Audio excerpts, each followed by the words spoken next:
تو it was very difficult decision for Mian Muhammad Nawaz Sharif صاحب as head of the party اس وقت کہ انہوں نے کہا کہ ایوری باڈی نیو، لوگ کہتے ہیں جی 6 مہینے چھوڑ دیں، they will have their own fate, یہ گورنمنٹ ویسے ہی کولیپس ہو، وہ باقی ہو رہی تھی، ساری دنیا دیکھ رہی تھی، لیکن شاید پاکستان پہ ڈیفالٹ کر جاتا۔ جب کولیپس ہوتا ہے پھر اسحاق ڈار یاد آ جاتا، اور مجھے پھر یاد کیا گیا چوتھی دفعہ، آؤ جی آ کے فائنانس نو سنبھالو، ڈوب رہا ہے معاملہ اکانومی کا، پچھلی گورنمنٹ، اور اس کے بعد ہم اپنے بارڈرز کو اوپن کر دیتے ہیں کہ وہ ہمارے بھائی آ جائیں ٹی ٹی پی والے۔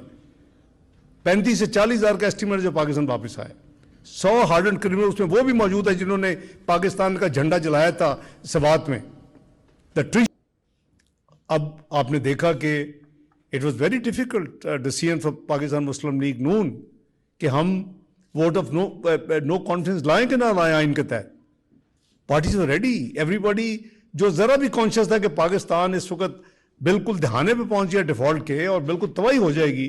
سری لنکا آپ نے دیکھا چند مہینے پہلے 22 سے پہلے کیا ہوا، تو وہ تو گلوبل کچھ ایکٹرز کو بھی سوٹ کرتا تھا کہ پاکستان میں ڈیفالٹ ہو، دست و گریبان ہو، ملک جو ہے وہ ڈیریل ہو، اور آ کے آپ ایک نیوکلیر قوت ہیں، آپ سے نیگوشیٹ کیا جائے۔ What happened in Sri Lanka? میں بڑا کلیئر ہوں، وہ تماشا دیکھ رہے تھے اور چاہتے تھے کہ ہو جائے، اور ہم بیوقوف تھے۔ پولیٹیکل جو پاکستان میں پروسیس چل رہا تھا، تو اللہ کے ہر کام میں کوئی نہ کوئی مصلحت بھی ہوتی ہے، تو it was very difficult decision for Mian Muhammad Nawaz Sharif صاحب as head of the party اس وقت کہ انہوں نے کہا کہ ایوری باڈی نیو، لوگ کہتے ہیں جی 6 مہینے چھوڑ دیں، they will have their own fate, یہ گورنمنٹ ویسے ہی کولیپس ہو، وہ باقی ہو رہی تھی، ساری دنیا دیکھ رہی تھی، لیکن شاید پاکستان پہ ڈیفالٹ کر جاتا۔ This was a major decision PMLN and Mian Mohammad Nawaz Sharif took, and appointed Mian Mohammad Shahbaz Sharif as PMLN candidate for the vote of no confidence اگر کامیاب ہوتا ہے تو as Prime Minister candidate۔ اور وہ 16 مہینے کی حکومت تھی، اور 16 مہینے میں ہر ہفتے ہمیں ایک نیا ڈیٹ ملتی تھی دنیا سے، جو گلوبل ایجنسیز ہیں، فلان ڈیٹ کو پاکستان ڈیفالٹ کر جائے گا، فلان ڈیٹ کو پاکستان ڈیفالٹ کر جائے گا۔ تو 16 مہینے کے آخری 12 مہینے 11 پلس مجھے پھر یاد کیا گیا، جب کولیپس ہوتا ہے پھر اسحاق ڈار یاد آ جاتا، اور مجھے پھر یاد کیا گیا چوتھی دفعہ، آؤ جی آ کے فائنانس نو سنبھالو، ڈوب رہا ہے معاملہ اکانومی کا۔ اللہ کا بڑا شکر ہے، if you have watched me those, we were fighting day and night, and اس میں کوئی مبالغہ نہیں ہے کہ واقعی we were at the verge of default. آپ کو the last one was May 2023، Fitch کا آپ ریکارڈ ابھی نکالیں، انہوں نے ڈیٹ دے دی تھی کہ 30 جون 2023 نو وے دا پاکستان کین سروائیو، اس سے پہلے پاکستان ڈیفالٹ کر جائے گا۔ ابھی آپ نکالیں، آپ نے گوگل کریں، آپ کو فچ آپ کریں، میں آپ کو پتہ چل جائے گا۔ Any time and every time such statement come, I used to come on media and say, IMF or no IMF, Pakistan will not default. Alhamdulillah. We were doing our strategic work. دیکھو ہم نے survive کرنا تھا نا، تو اللہ تعالیٰ کے فضل و کرم سے پاکستان نے سروائیو کیا، پاکستان نے ڈیفالٹ نہیں کیا الحمدللہ۔ اور اس کے بعد obviously there is a caretaker period، 9 اگست کو حکومت چلی گئی، اور آپ نے دیکھا کہ how things rolled out after that, کہ جب دوبارہ الیکشن ہوئے اللہ نے ہمیں موقع دیا، میاں شہباز شریف صاحب دوسری دفعہ الحمدللہ اپنا الائز کے ساتھ ہم نے حکومت بنائی، اور وہ ڈیفالٹ کا جو ایک مصیبت تھی پاکستان کے اوپر، رسک اور ڈینجر گھوم رہا تھا، وہ اب دفن ہو گیا الحمدللہ۔ آپ کی انفلیشن پچھلے 2-2.5 سال میں ڈبل ڈیجٹ، اور وہ بھی لو ڈبل ڈیجٹ نہیں، 30% کے قریب ٹچ کی ہے۔ It has come down to core inflation around 7% الحمدللہ، and C P I around 4%۔ آپ کے ریزرو جو ہیں الحمدللہ they are rebuilding, and as I said کہ انشاءاللہ ہماری پوری کوشش ہے کہ ہم پی ایم ایل این اپنا ہی ریکارڈ توڑیں، انفلیشن کا بھی اپنا ہی ریکارڈ توڑیں، 3.59 से क्रॉस करे, इन्फ्लेशन भी, CPI और रिजर्व्स का भी रिकॉर्ड अपना तोड़े, इंशाल्लाह टूटेगा इंशाल्लाह। तो अब स्टेबिलिटी आ चुकी है, मैक्रो को इंडिकेटर्स आप जो मर्जी उठा ले अल्हम्दुलिल्लाह ठीक है।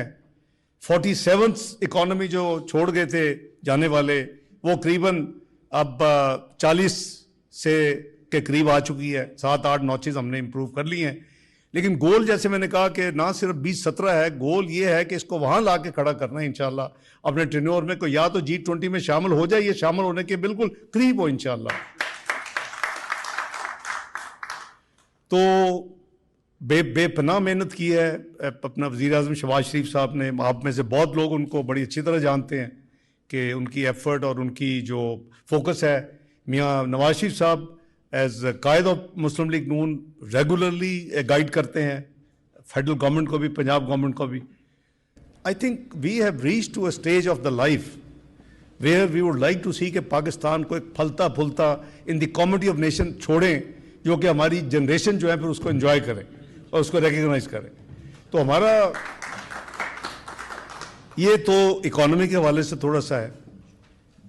अब आ जाते हैं कि जो पाकिस्तान को कहते थे, और ट्रू था, आप 4-5 साल का रिकॉर्ड देख लें, Pakistan was known as a country which was diplomatically isolated. तन्हाई का शिकार कहते थे हो गया पाकिस्तान, और इट इज ट्रू। ना को आता था ना आपको को बुलाता था। अभी हमें समझ नहीं आती कि किधर जाएं या किधर किनको आने थे, अल्हम्दुलिल्लाह। तो वो जो मुल्क जो डिप्लोमेटिक तन्हाई का शिकार हो गया था, वो आज अल्लाह के फजल करम से रिकग्नाइज होता है the most active country diplomatically. कि मैं इधर आपके सेक्रेटरी रूबियो से मिल रहा हूँ और वो उधर मेरे वांग ही जो फॉरेन मिनिस्टर हैं अपना आर्मी चीफ उनको मिल रहे सेम डे। और उससे पहले मैं अपनी ये जो महीना है, I been to Azerbaijan for country sec to attend meetings. उसके बाद I went to Kuala Lumpur to attend ASEAN regional forum. उसके मैं आके within a day then I went to China for Shanghai corporation organisation council of foreign minister की meeting. उधर Wang Yi साहब से bilateral भी हुई। उसके बाद I came back and went to Kabul. Kabul पे मैं भी आता हूँ अफगानिस्तान पे to sign a dream framework agreement to establish railway link between Uzbekistan and Pakistan through Afghanistan. Afghanistan के हवाले से we have worked very hard in the last 2 years कि पाकिस्तान और उज़्बेकिस्तान दोनों की अपनी रेलवे है। अगर इसको कनेक्ट कर दिया जाए 640 किलोमीटर के करीब थ्रू खरलाची, तो we will be connected for the whole world. आपकी सी पोर्ट जो हैं ग्वादर, कराची पोर्ट्स, वो इधर से अपना थ्रू रेलवे कार्गो वगैरह आपका जा सकता है। And then you will be connected to China, to Russia, to entire Europe. तो मेरा मतलब इससे बेहतर अल्हम्दुलिल्लाह हमारे पास अपॉर्चुनिटी शायद ही मिलेगी। उस पर अफगान साथी जो थे वो ऑब्वियसली उन्होंने टाइम लिया, और कोशिश ये थी कुछ ममालिक की कि ये जो रेल कनेक्टिविटी है जो कि बड़ी इंपॉर्टेंट है उस पूरे खत्ते के लिए, ये उज़्बेकिस्तान हरात ईरान की तरफ जाए। तो we had worked hard for this. और 19 अप्रैल को मैं अल्हम्दुलिल्लाह 4 साल के गैप के बाद हम एक कप ऑफ टी के लिए तो काबुल चले जाते हैं, the famous cup of T, जिसने कंट्री को लैंड कर दिया है रिसरेक्शन ऑफ टेररिज्म। और उसके बाद हार्डन क्रिमिनल हम 100 छोड़ देते हैं पिछली गवर्नमेंट। और उसके बाद हम अपने बॉर्डर्स को ओपन कर देते हैं कि वो हमारे भाई आ जाएं टीटीपी वाले। 35 से 40 हज़ार का एस्टिमेट जो पाकिस्तान वापस आए। 100 हार्डन क्रिमिनल उसमें वो भी मौजूद है जिन्होंने पाकिस्तान का झंडा जलाया था सवात में, द ट्रीजन केसेस। और वही लोग हैं जिन्होंने आके रिसरेक्शन किए पाकिस्तान में। Who knows better than me, जो मियां नवाज साहब की क़यादत में 100 बिलियन ईयर फाइनेंस करता रहा टेररिज्म को खत्म करने के लिए। This used to be the dream of the western world. Senator Kerry को पूछें, अपना उस वक्त वाइस प्रेसिडेंट जो बाइडन को पूछें, what was their ask? Prime minister Nawaz, if you can take the FATA terrorist against them, you will be the hero of the world. You can ask the moon. मैं उन मीटिंग में मौजूद होता था, इसी शहर में अंगा की साइड लाइन पे मीटिंगें होती, डेवस में मीटिंगें होती. अल्हम्दुलिल्लाह हमारी गवर्नमेंट ने 2014 शुरू किया. Please compare the statistics of 2012 and 2017. क्या था उस वक्त सुसाइडल इंसिडेंट्स का डाटा और क्या था 2017 में? 2-3% पे आ गया. पर इन्वेस्टमेंट हुई उस पर almost 100 billion rupees per annum for 4 years. उसका हमने तबाह करके रख दिया. मैं उसको कहता हूं कि इस मामले में जो टेररिज्म है, पाकिस्तान अनफॉर्चुनेटली हैड 2018 से 2022 ह्यूमन एंड नेचुरल पेंडेमिक.